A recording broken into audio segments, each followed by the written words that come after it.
guys, welcome back to the channel. Today we are talking about the 5 Amtrak routes that we love and 3 that we will never ride again.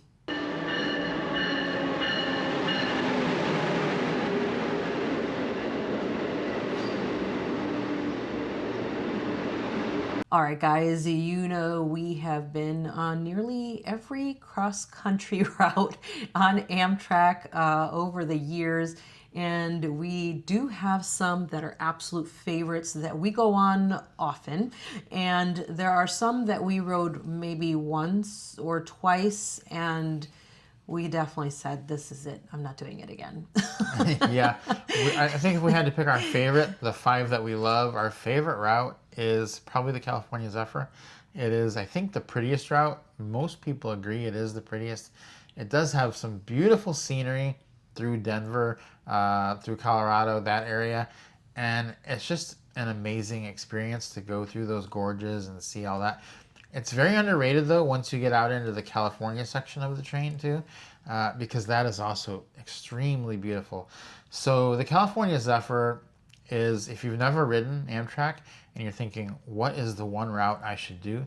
That is the one. It does go from Chicago to Emeryville, California, and it's just a favorite for us and for many other people. Yeah, I think this is one of those ones where it's always you run into people who are like, this is it. This is my train vacation. This is the ultimate ride. And it's even Amtrak knows it too, because they'll put staff on the train that will treat it like a vacation. You'll get a conductor on there who's going to tell you, hey, up in this mountain, look up on that hill, you're going to find this, overturned truck, and here's what happened there, and tell you all these really cool stories. So you kind of feel like you're, in this nostalgic ride through time, it feels like. And then you get to those beautiful gorges and see all see the water, and it's just beautiful. And then, like you said, you get through there and you get out to California. And I think a lot of people don't talk about this enough. It is beautiful through Colorado. Do not get me wrong. It's gorgeous. But when you get out to California, there's a lot of beauty out there too. Going through Donner Pass, just stunning. It's just such a beautiful, beautiful route. And then you end up in California, and it's just gorgeous actually arriving into Emeryville. You're, riding there. Emeryville is basically a gateway to San Francisco. It's not very far. And it's just so beautiful along the water there as you're arriving into Emeryville. Absolutely stunning. We've actually got in there a few times, like at sunset. Wow. You've probably seen some of our videos about that. It's absolutely beautiful, beautiful. So this one is definitely our highest recommended route. Anytime someone says, what's the one train I should ride in America? Because we meet a lot of people as we're traveling overseas. They say, what should I ride in America? And we say, the California Zephyr, do it. Next one's going to be the Coast Starlight. We love the Coast Starlight. It was one of the first sleeper trains we actually ever rode on. It might have been the first one. And we were blown away by the route. I thought, they advertise this as the Coast Starlight. How much of the coast are you actually going to see? How close will you actually get? You get really, really close to the coast. Like, I'm talking about when you're in your seat or your room, it feels like you could reach out the window and touch the water. Like, it's that close. You're measuring the distance to the water in feet, like 10 feet. It feels very, very close. And it's an amazing experience. That really blew me away. I was just kind of mesmerized by how close you were. Now, this is in the California section. When you get up north of California, you are no longer close to the water. So if you really want to see the water, it's the southern part of that route that will get that done for you. But it was spectacular. It met and exceeded all of our expectations. Just a phenomenal train ride. Absolutely. I think at a few points in time, you're so close to the water that I feel like if you could open the window, you could almost put your arm out and almost touch the water. You're so close to it. It feels like you're just gliding over the water. Now, you're not that close to it the entire time, but the views, even when you're not that close to it, you're still looking right at it. Several times we've seen surfers out there. We've seen pods of dolphins, kind of bounding through the water there. It has been absolutely stunning, but it doesn't end really or start in California. You do also have gorgeous views when you get up into the northern section of this train as well. There's some beautiful lakes, and you start going, you go through the mountains as well as you get into Oregon and up into Washington. Stunning, stunning views there as well. So don't go to sleep on those days. Make sure you stay awake and check those out, because it's absolutely beautiful views as you go further north on the Coast Starlight. It's probably, I would say ranked number 2, right behind the California Zephyr. The most underrated train, I think, on Amtrak is going to be the Empire Builder. That's probably our 3rd favorite train, maybe our 2nd favorite train, depending on the day. But those are the top 3, the California Zephyr, the Coast Starlight, and the Empire Builder. What's cool about them is that you can connect them into a little triangle. So the Empire Builder goes from Chicago to Seattle, but you can do it. What we did was we started in Los Angeles, took the train, the Coast Starlight, from Los Angeles to Seattle, then took the Empire Builder from Seattle to Chicago, and then the California Zephyr from Chicago back to Emeryville, and then you just got to get back down to Los Angeles if that's where you're starting from, or you can end in Emeryville. So that's a great thing. You can basically see a huge chunk of America.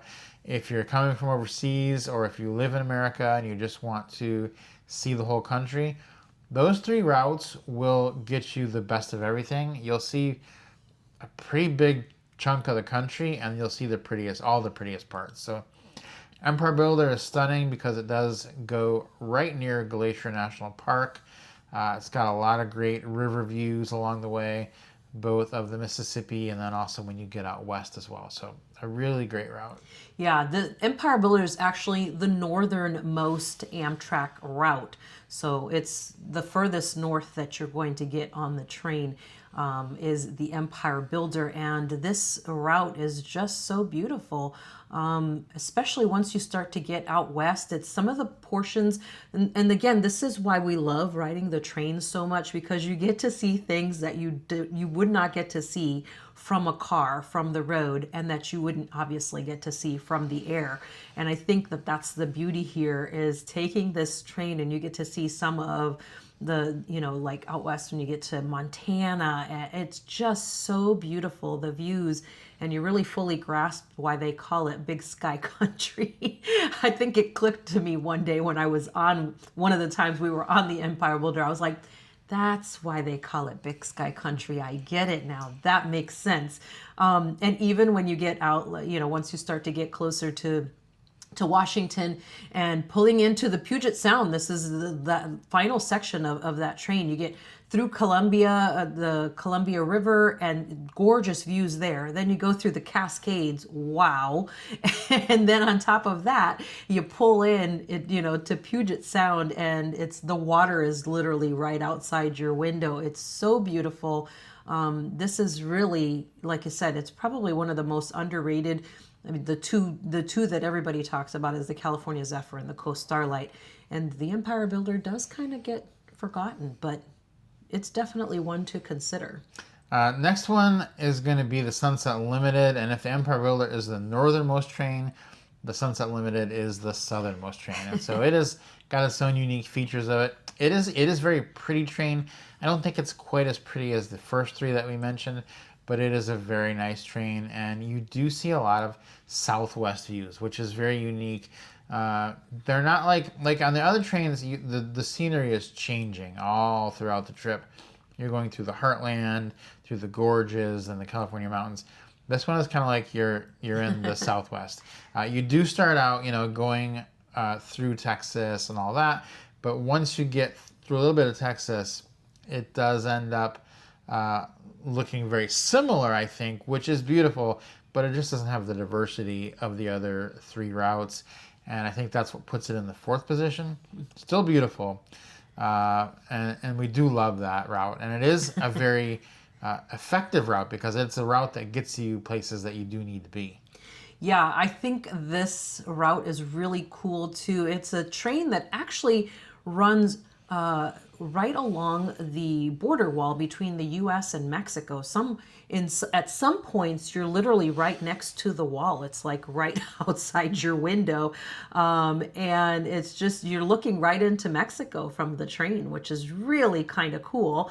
And just kind of watching people going about their lives over in Mexico, which is really cool. I just think that I really enjoyed seeing that, and it does have some really cool stops also in El Paso and places like that. And then you also have the beautiful views of the Rio Grande, which, is a really cool thing as well. And you have a lot of cool stops along the way. And I think it's really interesting connecting the West Coast to, the South, going from LA to New Orleans is, I think, such a huge difference between those two cities. And it's just really, I think it's a really cool route to go if you're looking for a unique adventure. This is a pretty cool one. I do like the desert views personally. I know a lot of people might not like it, but I do like it. I think it's really cool. I like to see the tumbleweed.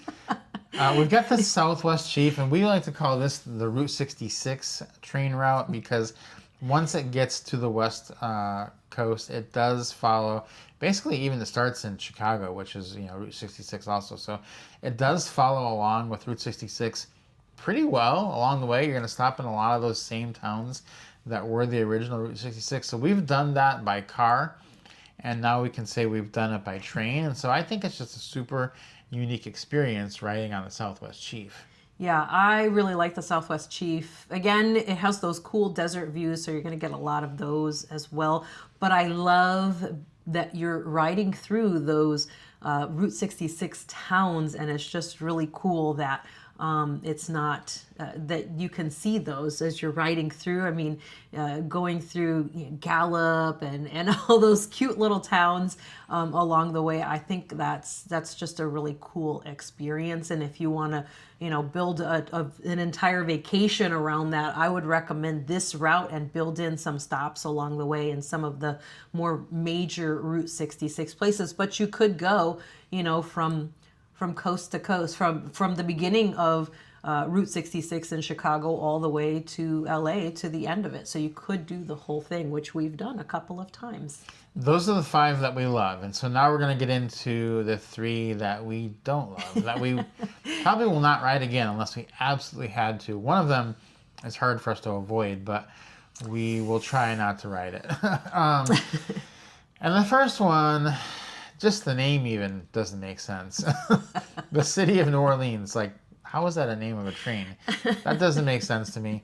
The train, it leaves a lot to be desired. It goes from New Orleans up to Chicago, and it's just not a scenic ride at all. We've done it a couple times. There's really nothing to see. I can't even tell you what you would see because nothing stuck out the whole ride that I would say, when you're on the city of New Orleans, you really need to look out for this. There's nothing to say. So it just isn't, if you're doing this as a vacation or a fun trip, you want it to be scenic, that's not the one for you. Yeah, and you know what the bummer is about the city of New Orleans train route is that it goes through some pretty cool places. Unfortunately, you're not looking at anything. You're just looking at trees. And it just feels like this train route is very utilitarian. And I think that that's the feeling also that you get from the staff on the train. They're just like, this is just an A to B train. We're getting you from here up to Chicago so you can go on your other vacation on one of the other trains that we mentioned that we love. This is very utilitarian route. Now, it is one that is needed because it's getting you up to a place where, a good terminus station that will take you to a lot of places in the U.S., but it just does leave a lot to be desired. We've only been on it the one time, I think, just the one time. And we just were like, that we're not going to put that on the list again. The good thing it does have going for it is that it is late less than the other trains. I'm not going to say it's on time, but it's less late than the other trains. Another one is going to be the Silver Meteor to Florida. This was one we were excited about, but again, it is all 3 of these that we're mentioning they could be just called the tree routes, because that's basically what you're going to see is just trees. You don't see a lot on the Silver Meteor, and it does get you from A to B pretty efficiently. These trains are on time more than the West Coast routes, but there is pretty much, they're just not good views. So Yeah, as a matter of fact, they had a couple of routes that it was the Silver Meteor and the Silver Star. They got rid of the Star, and it's the Silver Meteor now. Just the Silver Meteor. They just added a couple stations changes to it to make it into one. And it just, I don't know. Every time I look at what we've, the footage that we filmed from the Silver Meteor, I'm just like, this could be anywhere. It's just more trees, and like industrial parks. The train tracks don't go near the actual cities, it feels like, for the most part. Yeah, they do a few cities, but for the most part, it doesn't really show you that much. yeah, and then we have the Crescent, which is our home train, being from Atlanta. And it's one that we have ridden many, many, many times, because when we were in Atlanta, we'd have to get somewhere on the Crescent to actually get on one of the better routes. So you have to take it either up to Washington, D.C. or down to New Orleans. But it is the same story. It's a tree train. That's basically what you're going to see. The service, the amenities on the train are not that good. You can kind of just tell. There's like that's the Crescent. What did you expect? You got on the Crescent. It's like, but people don't know that if they are just booking a trip for the first time. They think, oh, I could take the California Zephyr. I could take the Crescent. Oh, Crescent sounds pretty good. It's from Atlanta. Completely wrong. It's like the California Zephyr is a completely different experience than riding on the Crescent. The Crescent is just utilitarian, A to B. You're not going to see much. No one's going to carry you on the train because it's just the Crescent. But you don't learn that until you've been on it. So we would, advise, if you're planning a big Amtrak vacation and you're going to just do one, maybe two trains, do not make it these three: the Crescent, the Silver Meteor, or the City of New Orleans. Yeah, and if you know anything about trains and the types of trains, you'll note that the ones that we mentioned that we love are those more east to west routes that are the superliners. They're the double deckers. They have, the observation car. They have the dining car with the full service dining. And these three trains all have, well, the City of New Orleans doesn't even have the observation car, but they have, just the heat up dinners, basically TV dinners, I call them, for dinners. So you don't even get the full train experience on these. And I think that's part of the problem, is that they've taken that, they had it many years ago, and then they never brought it back when they took it away, and they're still doing that. And I think it would elevate the experience if they brought at least something like the sightseer car, so you can, move about the train and do something. But right now, all you can do is sit in your room on these trains, and there's really not that much to do. You eat your food, which usually they just put it in a bag and give it to you, and you eat in your room, or you go sit at a table and eat it. And there's just all of the, cool things that go with being on a train are not on any of these. It's not the full train experience, and it should tell you there's no observation car on any of these, and that should tell you there's nothing to observe because they didn't bother to put one on. So they know. They can't put one on. To be fair, they can't put one on two of them, but the one that they could, they didn't, and they just, there's just nothing to see really if you break it down compared to everything else. So those are the three that, if I was in Atlanta and I couldn't get to DC any other way, I would ride it, but it would just be from a standpoint of I have to get there because I no longer own a car and this is the only way to do it. And I don't feel like going to Hartsfield to fly. So that would be the reason, but not because it's like, ooh, I really want to ride the Crescent. Can't wait for that. That's the feeling you have when you are riding these other trains like the California Zephyr. Like, ooh, we're going on the Zephyr. Now we're doing something good. So that's the breakdown, and I hope this is helpful for people, because people get on the wrong train all the time, and they just get their expectations dashed because they are not all the same. It's not like a flight where basically it's not kind of the same. This is very, very, very different, and you'll have a better experience on those first five that we mentioned. Yeah, so guys, hopefully this was helpful to you if you're planning a vacation or you're a first time rider and you don't know which one to take, or you're trying to put a vacation together and oh, which one should I put together? This will give you a really good idea of what you can do, and what are some really good ones to pick from. So guys, let us know down in the comments if you plan on taking any of these and what your favorites are and which ones you don't like. Leave those for us down in the comments section. If you have not subscribed to the channel, consider subscribing. Give us a like if you enjoyed it, and we'll see you guys on the rails.